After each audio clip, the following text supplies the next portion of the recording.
करनी है जहांगीरी तो खिदमत कर फ़कीरों की, नहीं मिलता ये गौहर बादशाहों के ख़ज़ीनों में।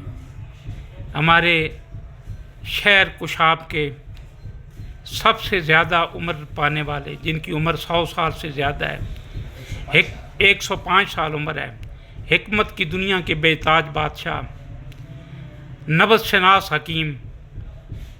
हकीम मोहम्मद रमज़ान साहब, जिनका कुशाब डाखाने वाली गली में मतब है इकबाल दवाखाना के नाम से।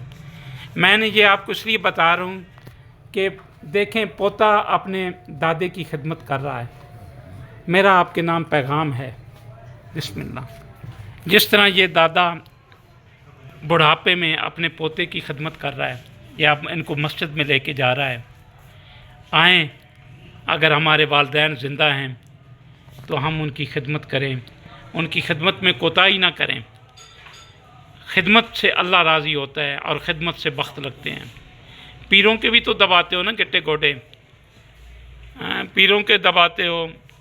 जो सबसे बड़ा पीर है तेरी माँ और तेरा बाप, उसके दबा, फिर देख खुदा क्या करता है। बस ये मेरा छोटा सा मैसेज है। अगर आपको पसंद आए तो उसको आगे शेयर फरमाइएगा। शुक्रिया।